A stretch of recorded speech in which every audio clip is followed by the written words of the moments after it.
My name is Farid bin Masood, and I belong from Karachi.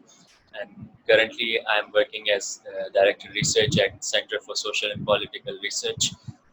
We call it CSPR here, and it is a beginner level initiative from some of students and teachers here at some private universities of social sciences and political science, international relations. So we have tried to gather some students here who are pretty serious about the social issues and the geopolitical issues about this region. So we gather students and they try to produce some quality articles for the website, and we also write reports about some social problems and help government in devising their policies. And we have recently started this initiative to compile some video series about the regional politics, especially the South Asian politics, the Kashmir issue, the skirmishes and the conflict between India, Pakistan, and China, which are the regional emerging powers, and the economic and trade developments of this region. So this video would be a part of that series. So I contacted you for that. That sounds like a very good initiative, and I think you know, as a journalist, you know, the one thing that you need to be able to do is to reach out to people and you know, ask them if they're willing to share their views. You know, that's really just the bread and butter, because journalists in many ways, they you know, we really can't put our opinions in the pieces we write, but what we can do is we can be aware of certain narratives that are out there regarding a certain problem, and then we can look at these different narratives and give every narrative a fair crack of the whip, right? You know, analyze it, examine it, and present it to the public, and then the public, you know, can decide which one it thinks is the, you know, is the most likely. Because with geopolitics, right, we know so little because no state is going to reveal its strategy, right? That a lot of times with journalism regarding geopolitics, you realize that actually what we're doing is not so much, you know, finding some secret documents, because that's, you know, the degree of difficulty is very high. It's more so about, you know, understanding like what kind of angles can be done with this story, right? And I think the Kashmir story that I did was because my editor, he flagged this issue, right? That, you know, you can't separate Modi's, in some ways, you know, he's beholden to this resurgence of Indian Hindu nationalism that in some ways drove, you know, Article 370, the revocation of Article 370 last August. And he was seeing the connection with what India was doing at the border over in Ladakh. Obviously, what I found is that, you know, it wasn't so much that Indian nationalism was driving both issues at both borders. It's more so that Kashmir in itself is very sensitive to all three of these nuclear powers, and so it's inevitable that, you know, you're going to have, and we've seen in the past few weeks, you've seen more and more analyses about how Pakistan figures in this conflict, and you know, the concept of a two-front war has been gaining currency again in the media. So, you know, I think my motivation behind, you know, looking into the Kashmir angle was just because, you know, with border disputes, which are going on in very remote and far places, it's very easy to get bogged down in the details, right? Was it 20 soldiers who died? Was it 43 soldiers who died? You know, when are they having reports about the Chinese soldiers? Precisely. And Indian media, I think, are very good when it comes to, you know, talking to insiders, talking to retired army generals, as perhaps you've noticed. But at the same time, there is also a sort of concern around global media that are depending their reports on things like, you know, the Hindu, right, the Economic Times. They're worried that perhaps sometimes the sourcing isn't as rigorous as it could be, right? Because, you know, you're getting all these reports coming out, and every report is citing anonymous sources, right? That's a big challenge with journalism. Is like, you want to find exclusive information and present to the public, but you know that, you know, the moment you start becoming very comfortable with just putting anonymous sourcing, then, you know, the public might start to doubt whether what you're doing really is truthful as it could be. But again, I think that Indian media overall is still doing a great job. And I think with these kinds of sensitive issues, it's inevitable that you're going to get a lot of anonymous sourcing, because no military is going to lose his job because he talked to some journalist on record and shared his views. So, yeah. I was looking on your profile, so I was I was a bit confused about your identity. You said your country is Portugal, and I read that you are half Korean and you live in Hong Kong, and you talk about China. So, can you introduce yourself in the beginning?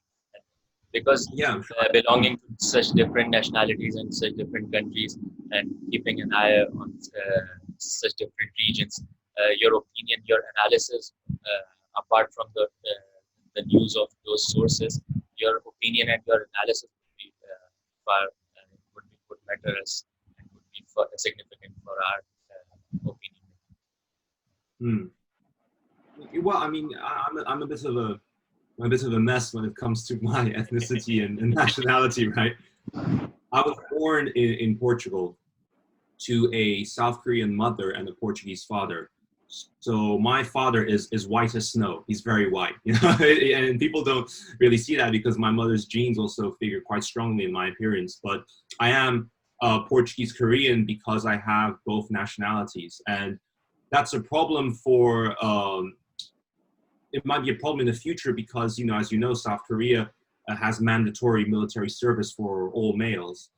And so my status is a bit in the gray area because we, you know, myself and my Korean family, we haven't actually found out whether I will have to do military service or not, because the rules for mixed race Koreans and, you know, second generation Koreans are a little different, and they've been changing recently. So I think what my Korean identity did for me as a kid growing up in Portugal is that it made me very interested in Asia in general. I did my undergraduate in history at the University of Cambridge in the UK. And I enjoyed my time there, but I also realized that, you know, England wasn't where I was meant to develop my career, and England was not the place that I wanted to analyze. And I think I was very fortunate to have gotten a scholarship that took me to Beijing, where I spent 2 years at a program called Yenqing Academy, which is Peking University's academy for, you know, what they call global leaders. But what that really means is they just find a lot of people around the world that are interested in China, and they give them a very generous scholarship package where you can study for 2 years in Peking University without paying rent, tuition fees, and you get a stipend. And it's a really good way to get to know China from within China. And I've met a few Pakistani scholars as well, and a few of them are doing quite well. And so it's a really multicultural and diverse program. And then after I came to Hong Kong because I wanted to, after 2 years in Beijing, you sort of start to realize that there's more to China than the capital. And I think Hong Kong, as you probably know, is in some ways a polar opposite of Beijing, right? Beijing is the center of the CCP's power. Hong Kong is that rebellious city that the CCP fears could challenge its power. And so I think coming to Hong Kong would be a good way to broaden my perspective of China in general. And after doing a journalism master's here at the University of Hong Kong, where I also met a few Pakistani, aspiring journalists, I then, got this job at SCMP. And now what I do is I try to cover Chinese diplomacy from Hong Kong, which is a challenge because it means that the only thing I can really do is talk to, people like you who are perhaps closer to these issues, geographically speaking.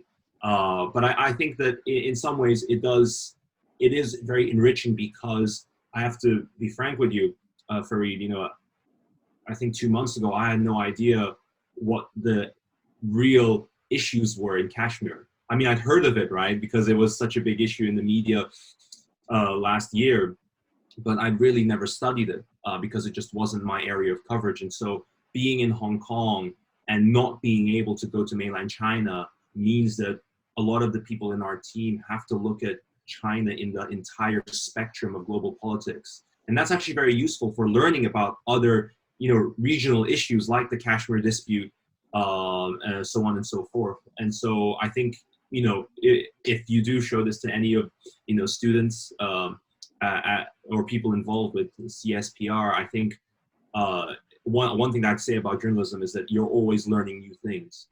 And I think that that's a very good thing about it. So let's start from the first thing I would want to ask you about this topic. So there are some experts that point out that the Galwan Valley conflict was because India was trying to build many roads and highways in its northern part for past few months or few years around the LAC, the line of actual control with China. And some other experts point out towards the Chinese policy of expansionism. But you mentioned the Pakistan factor in your South China Morning Post article. Would you like to expand on this Pakistan factor? Because this terminology, Pakistan factor, has become very popular. Some articles I read in the past few days.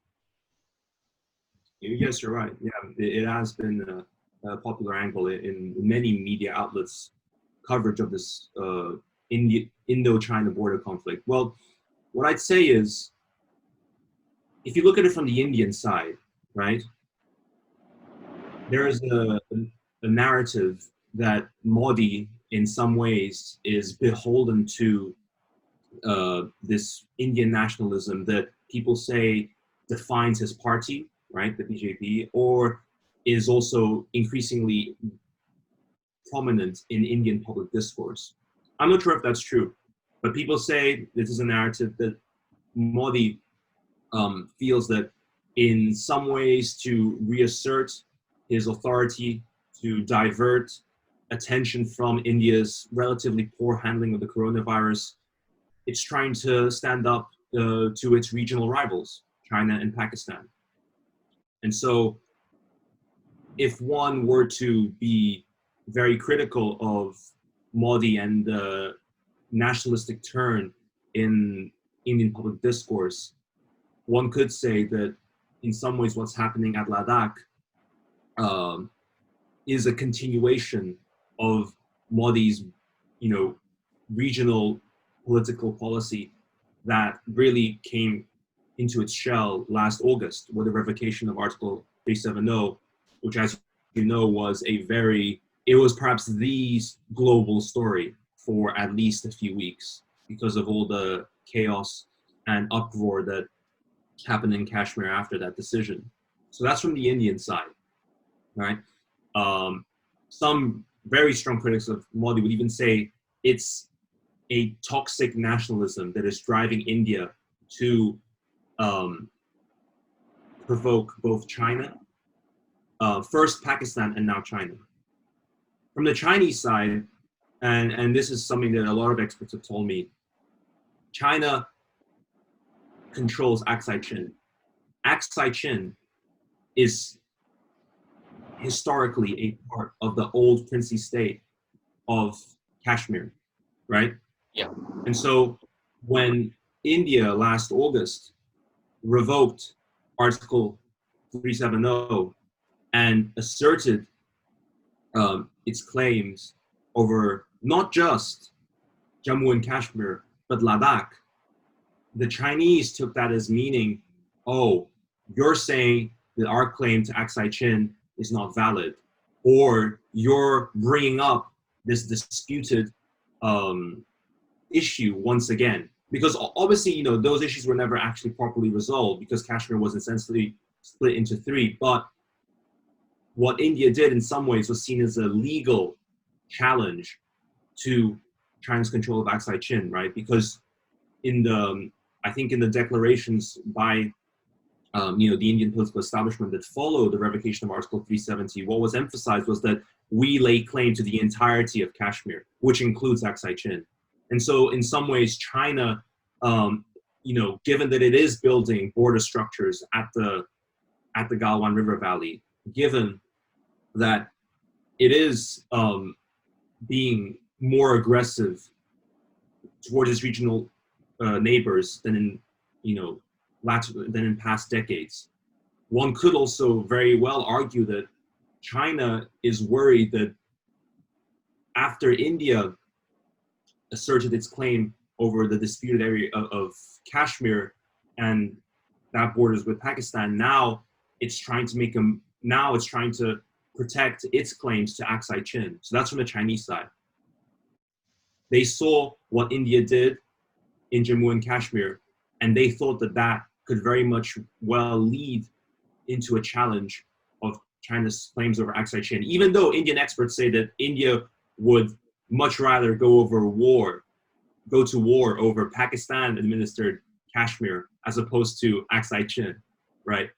But the Chinese, I wouldn't say,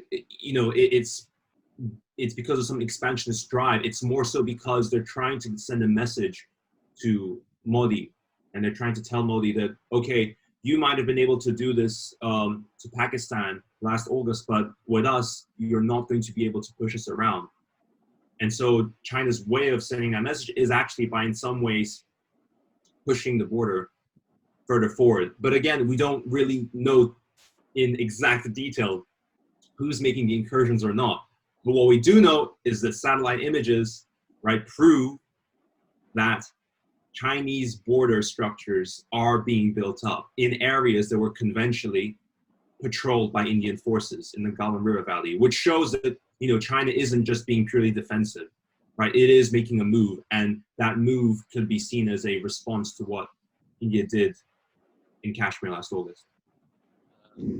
What India did in Kashmir about the Article 370, it also posed a threat on the Pakistani areas of Gilgit-Baltistan, which are the pathways for the CPEC, the part of BRI, Belt and Road Initiative, because CPEC would pass from the Gilgit-Baltistan region. So, can it be said that this conflict would be a response to the threat China feels for its project that is passing through the Gilgit-Baltistan region? Because India not only claimed its authority over the Jammu and Kashmir and Ladakh, but also the Gilgit-Baltistan province of Pakistan. Right. India is always opposed to CPEC because of exactly what you said. Why are the Chinese going to build this project with Pakistan when in fact they should be talking to us because we also claim that area to be ours, right? And so this has always been a huge roadblock for a rapprochement between India and China.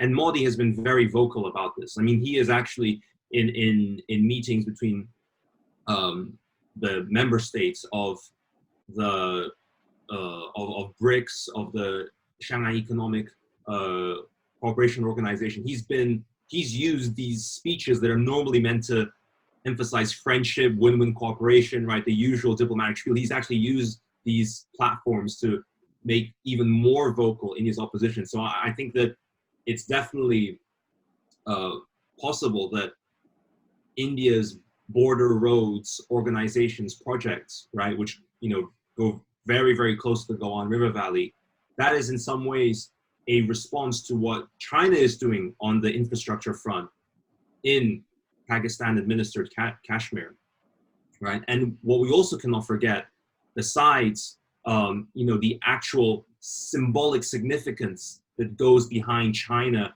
holding hands with Pakistan in this disputed area and building all this infrastructure, is also the fact that water supply is very important to both Pakistan and India. And what China is doing in Pakistan-administered Kashmir is building these huge dams, right? I think the three infrastructure dam projects were all given to Chinese state-owned corporations, and they're all going to be built in either areas that are very close to Pakistan-administered Kashmir or in Pakistan-administered Kashmir. And that is going to really annoy India, because what if Pakistan decides to use water supply as a way to hit back at India? And we've already seen that the agreement that the World Bank mediated in the 1960s regarding how both Pakistan and India should access water supply, that has been criticized by both sides as being outdated and unfair, right? And so I honestly feel that what China is doing, although it might, say that it's purely economic, it's in the interest of both Pakistan and China, India is going to feel very threatened by it, because water supply is just one of those, like, you can afford to lose the Galwan River Valley, but water supply, if you don't have water, then your entire population is going to riot, and they're going to, their livelihood, their day-to-day livelihood is going to be really affected. I mean, let's not even look at the ban of like Chinese apps. I mean, people can live without apps, but water, like, that's just a basic good. And so I think that this buildup that is happening in Pakistan-administered Kashmir is going to really annoy India in the coming years, because a lot of the projects aren't even completed. But once they start to, reach their completion point, if they ever do, then I think we might expect an ever more aggressive India when it comes to Pakistan and China. In your recent article about the environmental, in which you have proposed that the Himalayan region should be declared as a natural reserve for a demilitarized zone. You have also mentioned that the rivers or the water supply from the Himalayas, they supply fresh water to 1 billion people. India have other sources of water too, but Pakistan is solely dependent upon the waters from the Himalayan region. The main river is the river Sindh, that passes from all major cities of Pakistan, and they all are dependent over that river. And the Indus Water Treaty that the World Bank brokered in 1960s, you just mentioned about, India has been violating that treaty from years, and we have seen many dams built over the river Indus, and the three small rivers that were assigned to Pakistan, including Jhelum. India has been building dams over. The biggest of that project is the Kishanganj Dam, and there are three more proposed dams like Shahpur, Puri, Satluj, Beas, Uj Dam, which will threaten the supply to Pakistan. So, on the other hand, Pakistan has not built any major dams since 2 or 3 decades, and the recent dam that you are talking about, the Chinese assistance Pakistan is planning to build, can be seen as a response, and they are on the level of just planning. They haven't yet initiated building it. So, don't you see that as a response of Indian violation of the Indus Water Treaty by building dams over Pakistan, the rivers that were assigned to Pakistan? Right. Well, I think from the Chinese perspective is, my sense, as somebody who's looked at Chinese foreign policy quite closely over the past few years, is that I don't think they would, they wouldn't consider, they wouldn't consider Pakistan's interests too closely when deciding whether or not to build this dam. And why do I say that? It's because from Beijing's perspective, everything that's going into CPEC is a part, and a very important part, of the much larger Belt and Road Initiative, right? And so from the Chinese side, I think that they might be able to understand why Pakistan wants to build these dams, like you said, as perhaps a response to Indian violations of the World Bank mediated treaty. Definitely. But let's not forget that China would never do this unless they saw these huge projects as being the most important manifestations that Belt and Road Initiative can succeed globally. Because Pakistan and China are such close allies, that China expects its Belt and Road Initiative to succeed first and foremost in Pakistan. Because if it doesn't succeed in Pakistan, it's definitely not going to succeed in areas where China doesn't have as many allies, right? And it doesn't have, that iron brother relationship that it enjoys with Pakistan. And so I think from the Chinese perspective, what they really want from these dams is they want it to be a huge source of livelihood improvement to the Pakistani people. And they want these dams to be functional as quickly as possible, because in the past few years, there have been a lot of infrastructure projects, like in Sri Lanka, like in places in Eastern Europe, that have actually slowed down and grinded to a halt. So on the Chinese side, rather than wanting to hit back at India, what they want to do is they want Pakistan to help legitimize its Belt and Road Initiative as quickly as possible, and in some ways prove the critics wrong.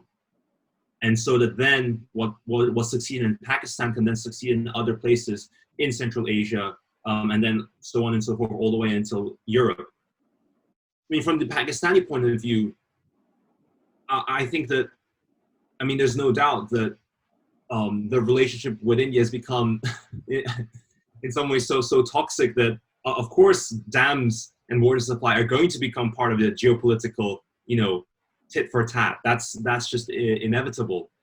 And I think that, yes, Pakistan, it makes perfect strategic sense for Pakistan to depend on China's unconditional support, and to depend on China's resources when trying to, in some ways, gain greater control over the water supply. And I think that what is quite interesting to note is that in New Delhi, you occasionally have, these suggestions, in a policy-making sphere, right? Oh, could we not, in some ways, loosen the Sino-Pakistan axis? But these proposals never get any traction, right? It seems to me that India knows that the first thing that would be good to increase its own strategic interest and its own strategic power would be to, in some ways, develop better relations with both Pakistan and China, and hence, in some ways, weaken that iron brother relationship. But it's never been able to do that, and it's never even gotten close to developing a strategy to doing that. And I think that the big reason why is because it has all these fundamental divergences of interest, like, for example, with the water supply. And so I feel like these kinds of issues, even if border issues are calmed down, I think these kinds of very basic livelihood issues that can determine the stability of both the Pakistani, nation and the Indian nation mean that, we're really not going to see any changes in the geopolitical dynamic in that region anytime soon. Talking about your proposition to convert the Himalayan region into a demilitarized zone like that of North and South Korea, do you think it is a practical suggestion considering the importance and strategic military significance of that area? India has been claiming that it is a high altitude region from which long-range missiles can be fired, and we have seen in the past few days that India has moved its missile system near Galwan Valley, that higher region in Ladakh. So, do you think it is a practical suggestion? Yeah, I'd say one thing that I'd like to make clear to anyone who listens to this is that, like I said in the beginning, journalism is not about journalists coming up with solutions or journalists coming up with propositions. Obviously, there is the thing, as you know, called opinion journalism, which you have in India, you have in Pakistan. People write their opinions. That's fine. But standard journalism is not about anyone in the industry saying, I think this is how the problem should be resolved. I mean, there are exceptions like The Economist, which, the journalists are expected to, in some ways, have a bit more of their opinion in the articles. But with South China Morning Post, what we do is we look at narratives. As I said, we look at different narratives about a conflict, and we present it to the public because we believe that the public deserves to hear more than one narrative. And so the narrative that I heard, it wasn't my proposition. I mean, I wish I'd been as intelligent and creative, but it really wasn't my proposition. The proposition I heard was from Dr. Pandit of the University of New Delhi. He wrote in Nature magazine that his idealistic dream, for the Himalayas was to, and the border regions, was to turn it into a reserve. one thing that I can share with yourself and your students is that, I mean, I think that Dr. Pandit really ignored the geopolitical difficulties behind, turning, the Siachen Glacier into a reserve, or Galwan River Valley into a reserve, right? And when I talked to him, and I think this is something that he could have perhaps elaborated more on. I mean, he didn't want to talk about politics when I interviewed him. He didn't want to talk about anything that was unrelated to conservation. And so, do I think it's realistic? Of course not. I definitely don't think it's realistic. And I think that with the DMZ, the reason why I talked about the DMZ is because I think that it does show what a demilitarized area can do for, the ecological system that is when it's allowed to flourish without human interference. So, but when I look at the situation in Galwan, in the Siachen Glacier, and like we said, the very obviously sovereignty related issues that come with water supply, right? That I want to control water supply in order that for my people to be safe and to be able to live day by day. Those issues are so much stronger in terms of political incentives than, climate change, ecology, protection of rare species. That, of course, I don't think it's realistic at all.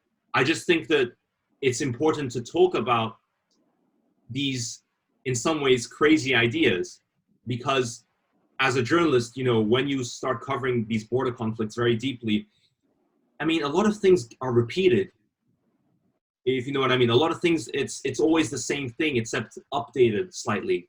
And so one thing that I try to do as a journalist, me personally, is that I try to find, in some ways, human interest angles, quirky angles to something very serious. And so that's, for me, is the value of having shared Dr. Pandit's proposition, is that I want readers to learn more about the region in itself, right? I want readers to know that actually there are a lot of very beautiful flora and fauna in that region. And I want readers to be aware that if there is a fully fledged war in any of those areas, you're gonna have collateral damage. But me wanting to bring awareness to that issue does not take away from the fact that I think the proposition in itself, geopolitically, strategically, is just obviously very idealistic, and it just won't happen in our time and age.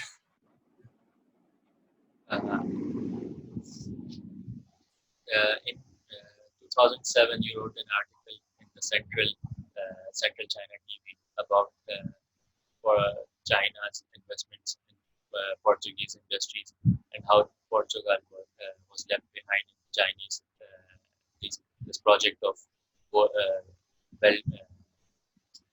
BRI and OBOR, and you were wishing to revive the five. I think you were presenting the narrative of the revival of the 500 years legacy of the Silk Road trade between China and Portugal. Do you support this project, Belt and Road Initiative, and connecting all the countries into a single economic region, or creating easiness in the trade? Well, I think that, I see things as, does it make geopolitical sense for all the parties involved, or does it not? And I think that, unfortunately, despite my, in some ways, more liberal leanings, I think that US interventionism in areas that are close to Pakistan, right, and its actions recently when it comes to the Trump administration's withdrawal from multilateral organizations, I mean, I think that it's only natural that Belt and Road becomes the most attractive proposal for not only countries like Pakistan, but much smaller nations, right, who have much less resources to depend on. I'm talking about Kyrgyzstan, Tajikistan, and a lot of Eastern European countries like Belarus.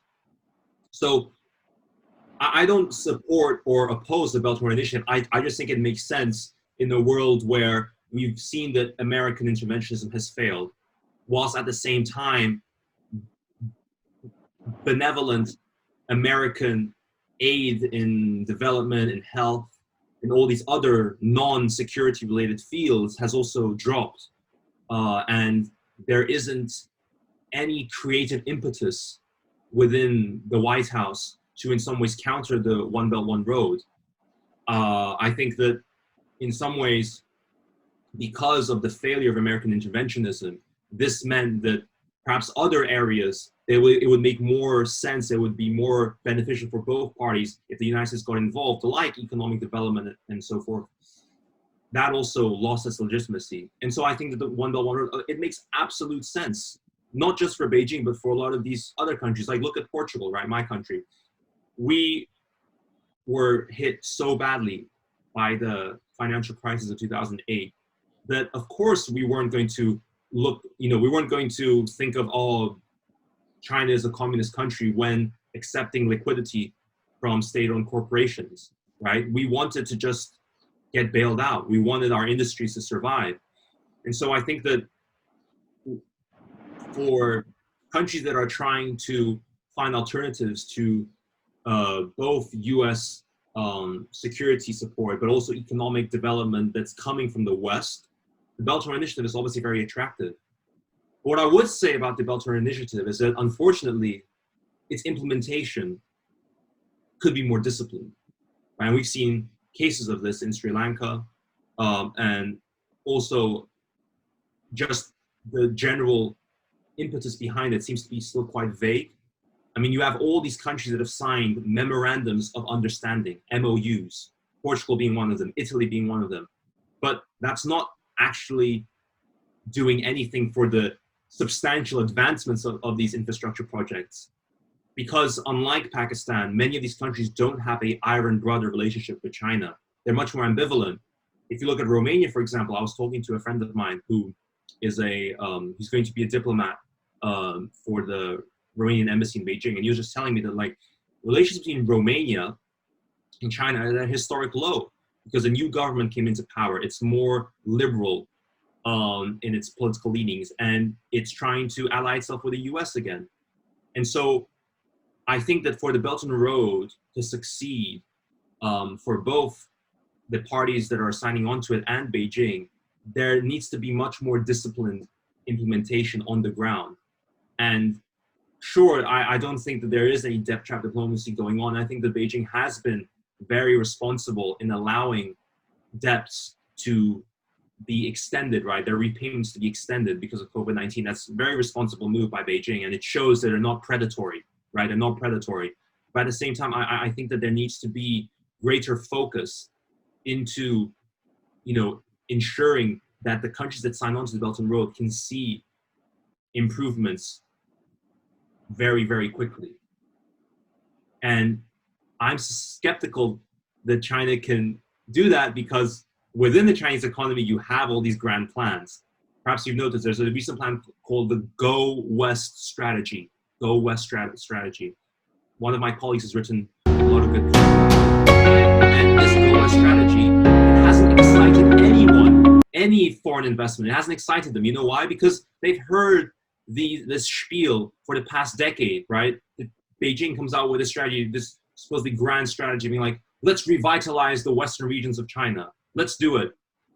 But then we've heard, these proposals many times in the past, and they're beautiful to hear, but how are you going to implement them? How is it going to be different than last time? And so that's the big question mark with the One Belt and Road Initiative, right?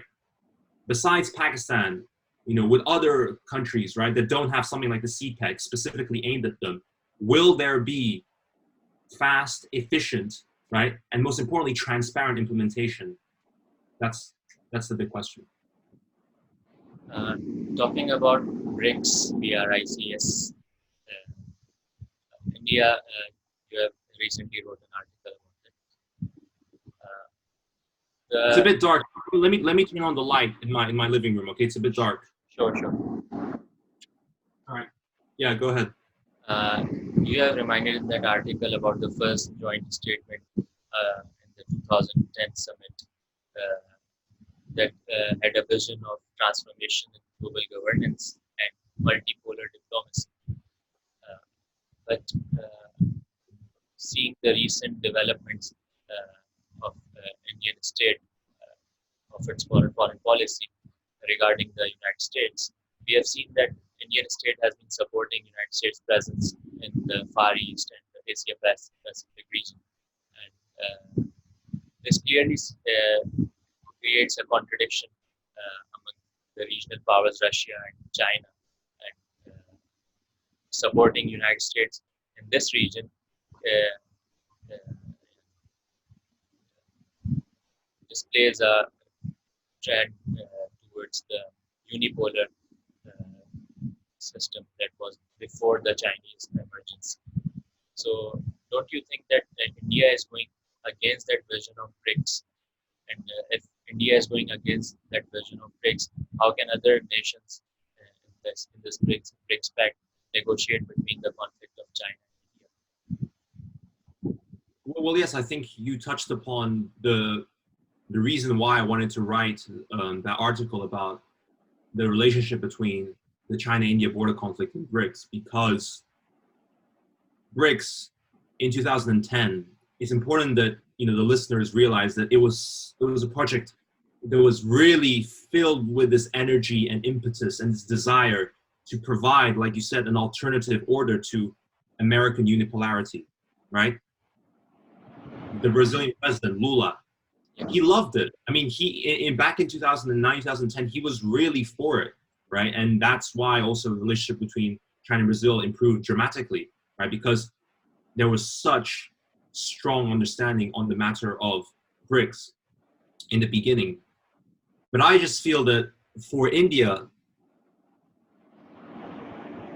the issue of the border it shares with China has always been a big question mark regarding the feasibility of BRICS. Even back in 2008, 2009, when BRICS was beginning to coalesce, a lot of pundits, the first question that they'd ask about whether BRICS is viable or not is, okay, what about China and India's border conflict, right? And so as you can see, these questions were not ill-founded. They were very, very perceptive, because look at what we have now, right? Look at what happened in 2017 with Doklam. And that was the key comparison that I drew. Sure, in the end, the Russians were able to persuade Modi to attend Doklam, according to one of my contacts in New Delhi, right? The Russians played a key role. And so in the sense that because you have BRICS, you are also able to allay the intensity of the China-India border conflict, right? So that's one thing we on the positive side, right? BRICS can be another forum that can help resolve bilateral disputes, especially China and India, right?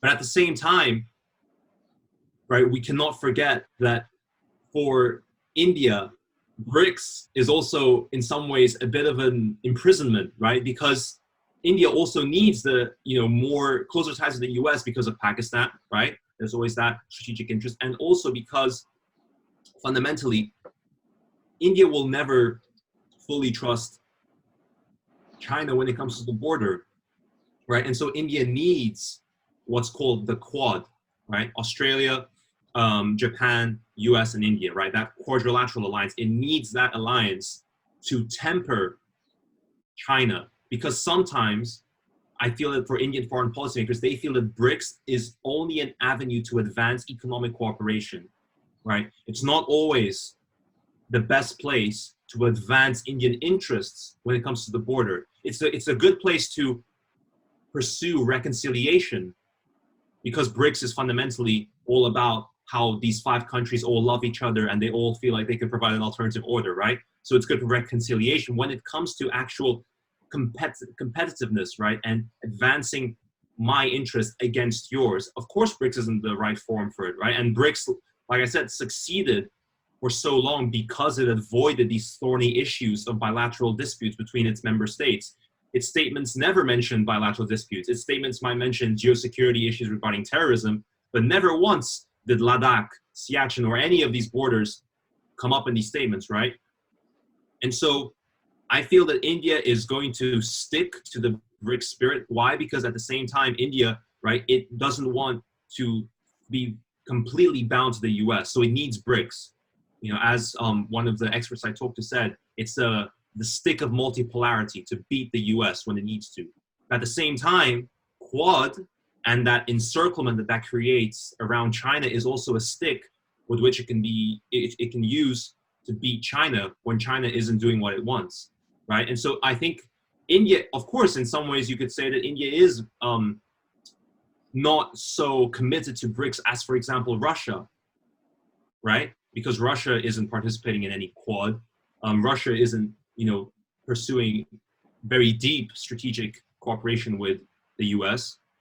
But we can't forget that this all comes back to the border, because Russia has resolved its border dispute with China, right? There is no border. If there were, then perhaps we'd see a much more complex dynamic going on in BRICS. And so I'm not surprised that India in some ways is the rogue member of BRICS, because it fundamentally hasn't resolved its territorial issues with China. And so what we're gonna see is a constant jostling, you know, within Indian foreign policy making, even after Modi, that it places BRICS against Quad.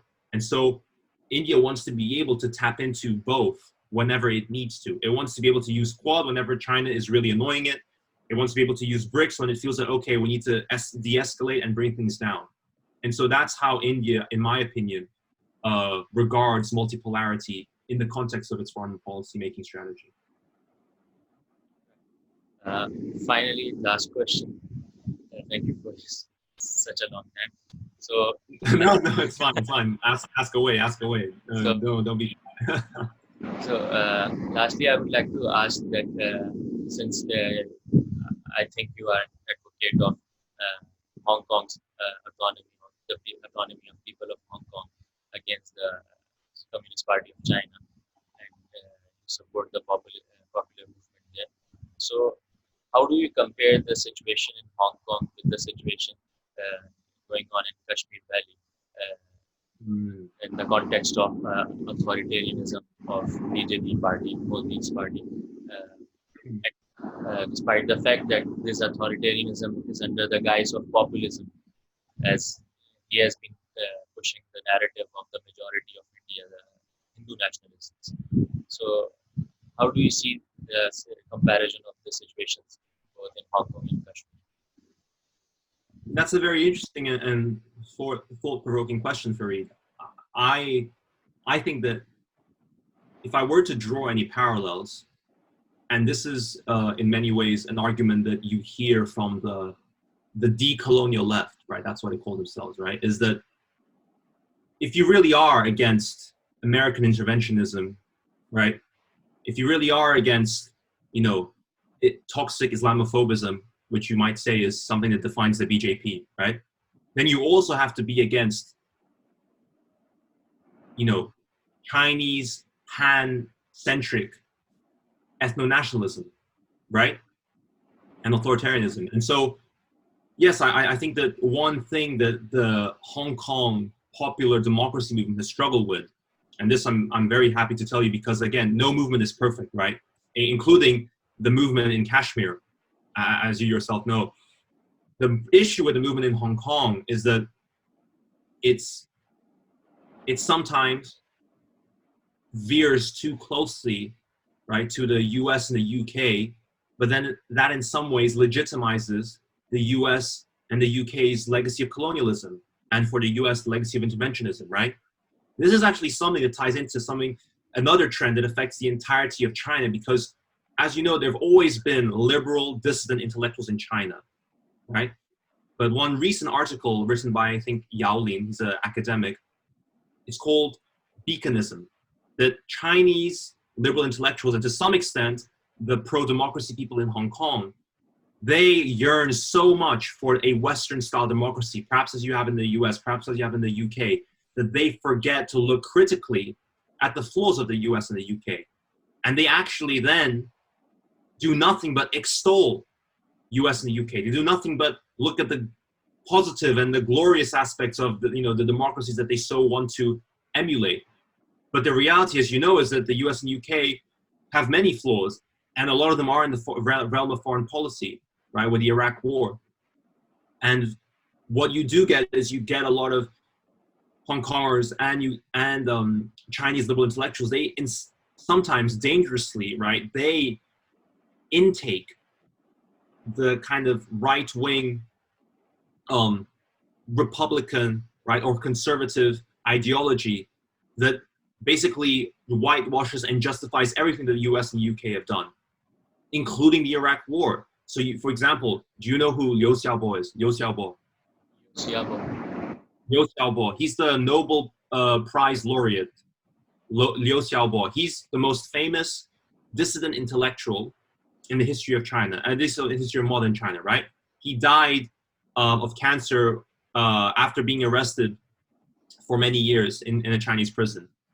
And so he was the big part of the Tiananmen protests. He was a big part of the Tiananmen protests. He unconditionally supported the Iraq War.